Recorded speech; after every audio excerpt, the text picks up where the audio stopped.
जयति तेऽधिकं जन्मना व्रजः श्रेयत इंदिरा शाश्वतत्रहि दयित दृष्टा दीक्षुतावका वैधृता स्वां विचिन्वते शरदुदासरे साधुजात सरसिजोदरे श्रीमुसादृशा सुरतनाथ ते अशुल्क दासिका वरदनी न तो नेह किं बदा विसजलापया ब्याल राक्षसा वर्ष मारुता वैद्युतानला वृषमया तुजा विश्वतो भया वृषभते वयं रक्षितामहो न खलु गोपिका नंदनो भवान् अखिल देहिना अंतरात्मृग विघ्न सार्थितो विश्वगुह्यये सखुदे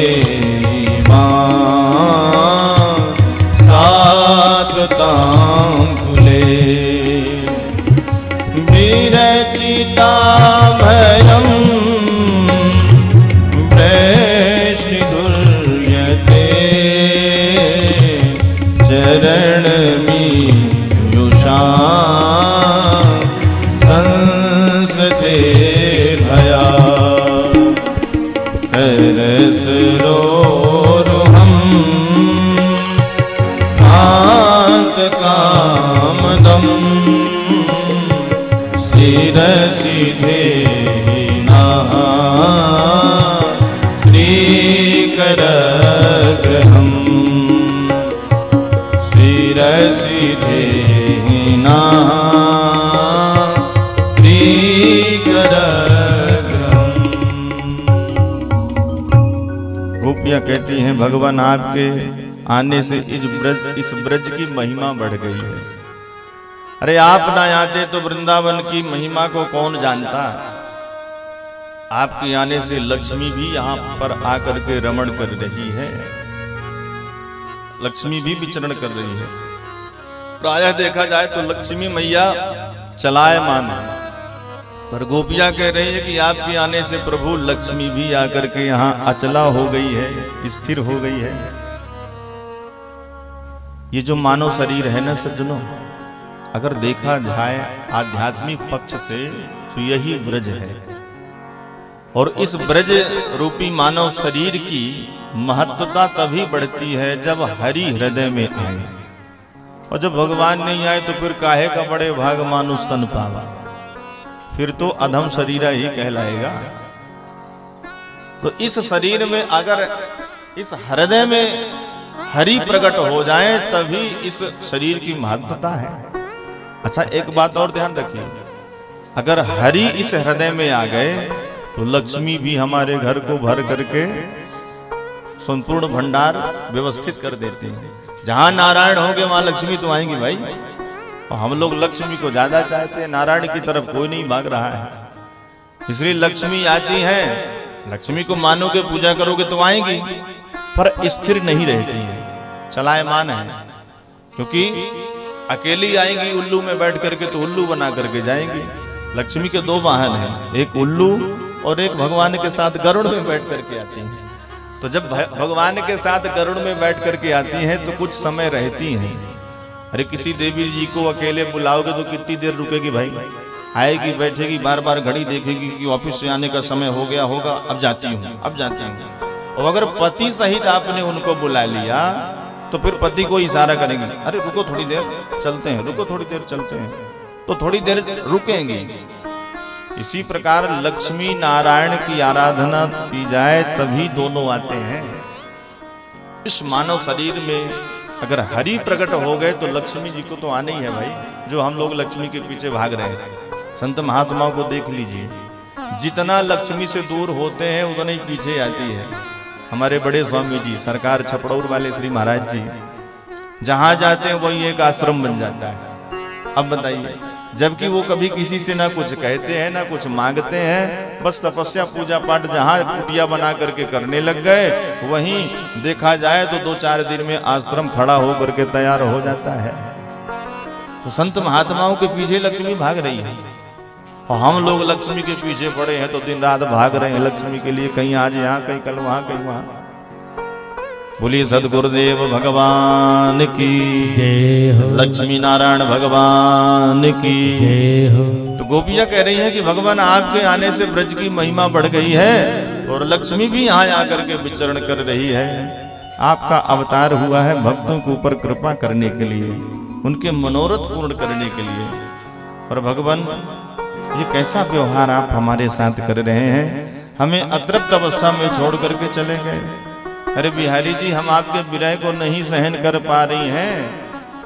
न जाने नंद और यशोदा के बेटे आप कैसे कहलाने लग गए, क्योंकि यशोदा सबको यश प्रदान करती है, यशम यदाति यशोदा, और नंद सबको आनंद प्रदान करने वाले हैं। तो नंद और यशोदा जो कि एक आनंद और एक यश दे रही हैं सबको, पर आज आप हमको दुख दे रहे हैं, विरहाग्नि में जला रहे हैं, नेह द्वारा वध कर रहे हैं। ये कैसा व्यवहार है आपका? कभी कभी तो हमको लगता है कि आप नंद यशोदा के बेटा नहीं हो सकते। हम मानती हैं कि हमारे भीतर अभिमान जगा, सौभाग्य मत जगा, इसलिए आप हमें छोड़ करके चले गए। अरे तो ठाकुर जी, अभिमान तो कालिया को भी था। काली की फनाली पर तांडव नृत्य करके आपने सारा अभिमान उसका बमन करवा दिया। फणिफणार्पितम ते पदाम्बुजम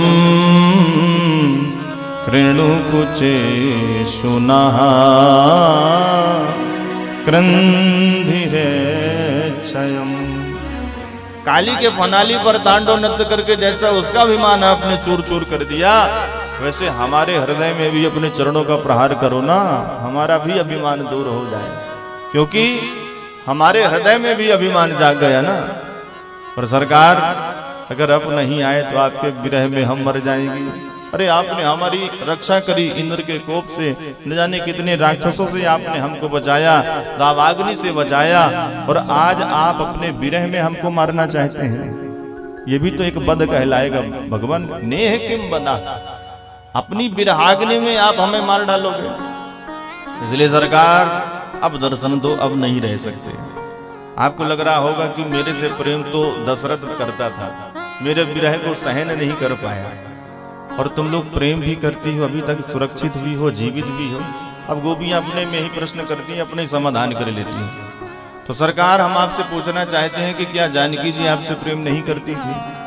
ठीक है, दशरथ जी आपके परम प्रेमी थे, आपके विरह को नहीं सहन कर पाए, जाते ही प्राणों का त्याग कर दिया। पर जानकी जी इतने महीने तक अशोक वाटिका में लंका में रही, पर उन्होंने अपने प्राणों को नहीं छोड़ा। क्या वो आपसे प्रेम नहीं करती थी? करती थी सरकार, और अपने प्राणों को भी छोड़ना चाहती थी। लेकिन क्या करें, आपका नाम रूपी पहरेदार सामने जाकर के खड़ा हो जाता था, प्राण निकल ही नहीं पाते थे। नाम पाहरू दिवस निसी, ध्यान तुम्हार कपा, लोचन निज पद जंत्रित प्राण जाहि कहीं बार। तो जानकी जी के पास तो यही समस्या थी कि प्राण छोड़ना चाहती हैं, निकालना चाहती हैं, लेकिन नाम रूपी पहरा जा करके बंद हो जाता था, नाम रूपी किवाड़ बंद हो जाता था भगवान, इसलिए वो तो प्राण भी नहीं छोड़ सकती थी। और वही परिस्थिति हम लोगों की भी है। आपके विरह में हम अपने प्राणों को छोड़ना तो चाहती हैं, पर हमने अमृत का पान कर लिया है, और जो कोई अमृत का पान कर लेता है ना सरकार, वो मरता नहीं है। अमृत का पान कर लिया भाई, कब कर लिया? तो गोपियां गाने लग गई, तब कथामृतम भक्त जीवनम कवि भीरीडितम कल्मषापहम श्रवण मंगलम श्रीमदाततम भुवि गृह्णन्ति ते भूरिदा जना भुवि गृह्णन्ति ते भूरिदा जना। गोपियां कहती भगवान आपका जो कथामृत है वो अमृत से कम है क्या?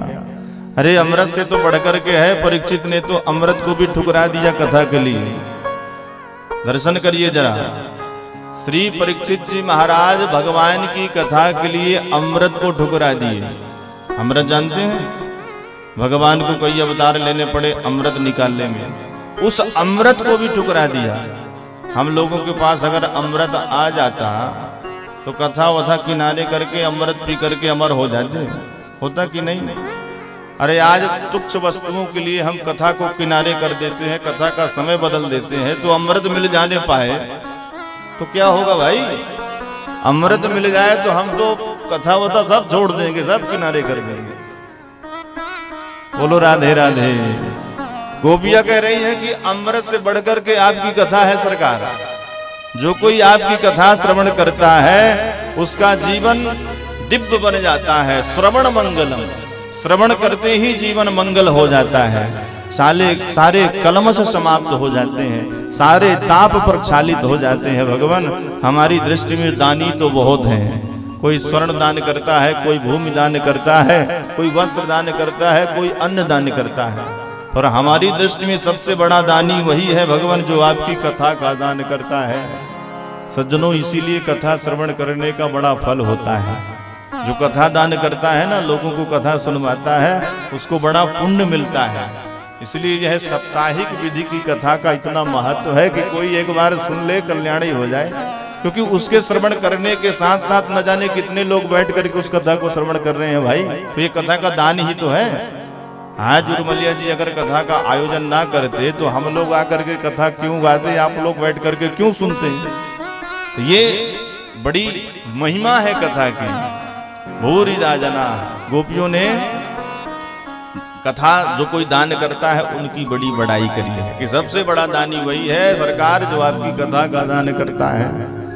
और गोविंद अब हमारी तरफ देखो, हमारे विरह को देखो, हम अब नहीं सहन कर सकते।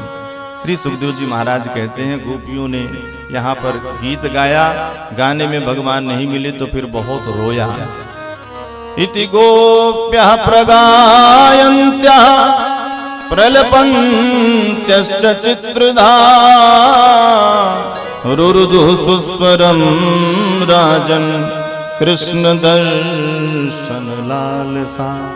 एक स्वर में सभी गोपियां रोई और भगवान से रहा नहीं गया। समस्त गोपियों के बीच में भगवान प्रकट हो गए।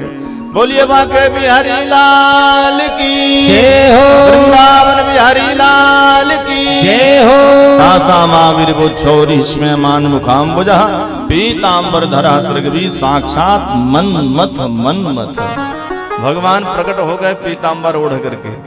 पीतांबर लेकर के इसलिए आए कि गोपियां रो रही हैं, जल्दी जल्दी जाकर के आंसुओं को पोंछ दूंगा।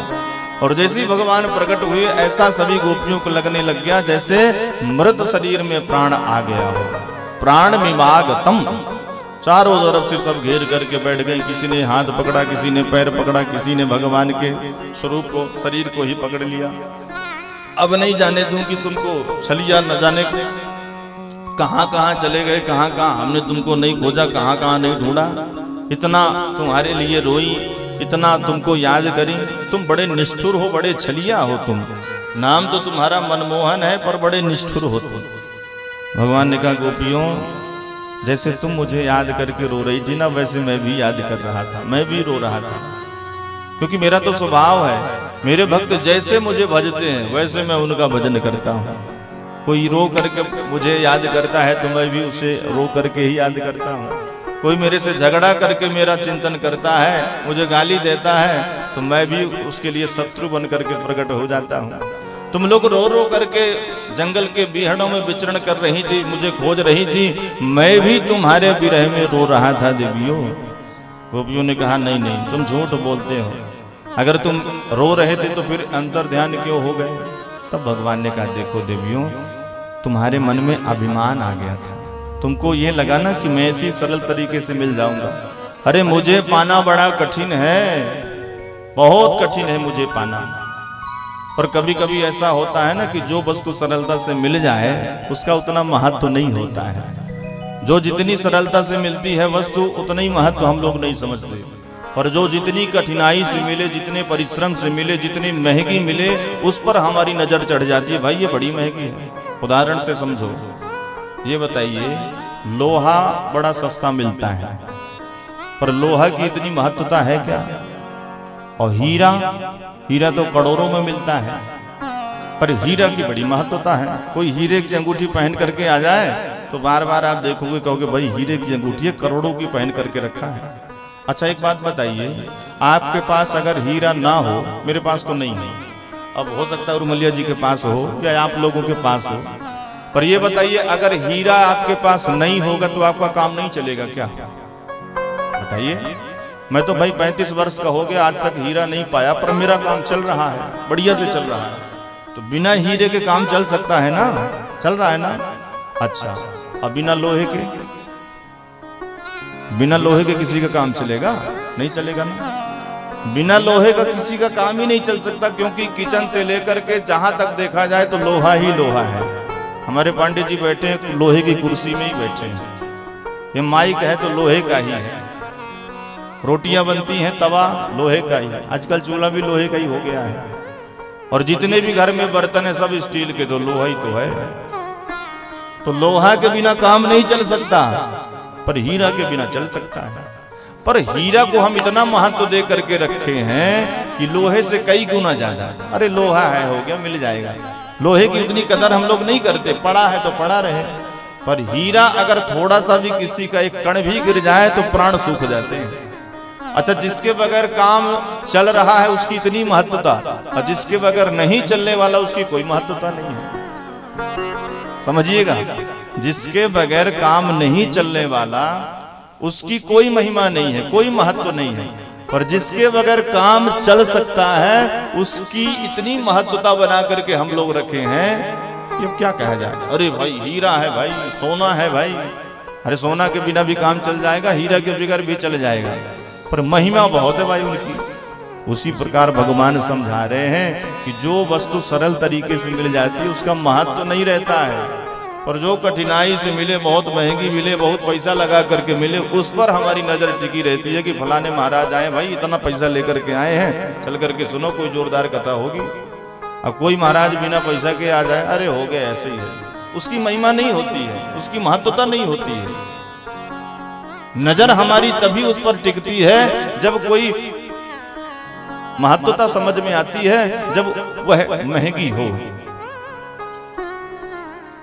भगवान वही बात गोपियों को समझा रहे हैं, देवियों तुमको मैं सरल तरीके से मिल गया तो तुमको मन में अभिमान हो गया, इसीलिए मैं अंतर ध्यान हुआ कि अब मुझे खोजो, अब मुझे ढूंढो, तब तुम्हें पता चलेगा कि मैं कितनी कठिनाई से प्राप्त होता हूँ। यथा धनो लब्ध धने विनष्टे, जैसे किसी निर्धन को बहुत सारा धन प्राप्त हो जाए अचानक तो उस धन की महत्वता उसे समझ में नहीं आती है, पर किसी कंजूस का एक सिक्का गिर जाए तो उसका मुंह सूख हो जाता है, दिन भर मन नहीं लगता कहीं, आज मेरा 1 रुपए गिर गया। तो कठिनाई तो तभी होती है जब कठिनाई से प्राप्त किया जाए किसी को। भगवान कहते हैं तुम लोग मुझे ऐसी समझ ली इसलिए मैं अंतर ध्यान हो गया। अब ढूंढा ना मुझे बड़े परिश्रम से, बड़े कष्ट से, तब तुम्हें पता चला ना कि मैं कैसे मिलता हूँ। जन्म जन्म तक सन्यासी महात्मा तपस्या करते रहते हैं, फिर भी एक छवि, एक छोटी सी छवि भी मेरी दिखाई नहीं देती। न जाने कितने जन्म तक मुझे पाने के लिए तपस्यारत रहते हैं, और तुम्हें मैं मिल गया सहज रूप से। लेकिन अब चिंता न करो देवियों, तुमने मेरे लिए सब कुछ छोड़ दिया, घर द्वार परिवार कुल सबका दाम सबको छोड़ करके मेरे पास आ गई। अरे घर गृहस्थियों की बेड़ियों को छोड़ना बड़ा कठिन हो जाता है। एक बार कोई तिहाड़ जेल से भाग जाए जुगाड़ लगा करके सरल है, पर घर गृहस्थियों की बेड़ियों से निकलना बड़ा कठिन है। और तुमने 1 मिनट में सबकी तिलांजलि दे दी मेरे लिए, सबको छोड़ करके आ गई, इसलिए अब सबके साथ मिलकर के मैं रास करूंगा। अब सज्जनों शुरू हो रहा है महारास। दो दो गोपी बीच बीच माधव गलबैया डाल करके प्रभु जैसे नाचने लग गए, वैसे ही कामदेव आ गया अपने 5 बाणों को लेकर के। सरकार हमारे 5 बाण चलेंगे। भगवान ने कहा चला लो, लेकिन एक शर्त है, युद्ध में जो कोई हारेगा वो बेटा बनेगा, जो जीतेगा वो बाप बनेगा। कामदेव ने कहा ठीक है, स्वीकार है हमें। 5 बाण कामदेव ने चलाए, भगवान ने निष्फल कर दिए, और कामदेव को भगवान ने उल्टा लटका दिया और कह दिया हम तुम्हारे बाप, तुम हमारे बेटा। हमारा बेटा बन करके आना। तो वही कामदेव भगवान का प्रथम पुत्र बन करके आया, जिसका नाम पड़ा प्रद्युम्न। तो ये काम विजय लीला है सज्जनों, ये रास लीला नाम इसका तो दिया गया है, पर ये काम विजय लीला है, ये कोई साधारण लीला नहीं है। उसी समय भोलेनाथ भी आ गए, लहंगा फरिया चुरिया झुमका पहन करके, गोपी बन करके, छैल छबीली गोपी बन करके जैसी आए महादेव। भगवान की नजर पड़ी कि ये मोटी तगड़ी गोपी कौन है भाई। और जैसी प्रभु ने मुरली बजाई, भोलेनाथ हो गए, चुनरिया जैसे नीचे गई तो पहचान गए कि ये तो भोले वाले हैं। अरे आओ गोपेश्वर नाथ, आओ आओ। तो जिस रास में कामारी भगवान स्वयं गोपी बन करके थिरक रहे हो, नाच रहे हो, भला वो कोई साधारण लीला हो सकती है। अब तो डमरू बजा करके भगवान भी लगे नाचने थिरकने के लिए, बंसी बजा रहे हैं श्री कृष्ण कन्हैया, सब गोपियां ताता थैया करके नृत्य कर रही हैं। आइए भावपूर्वक ठाकुर जी के रास का दर्शन हम लोग बैठे बैठे यहीं से करें। बोलिए रास बिहारी सरकार की जय हो।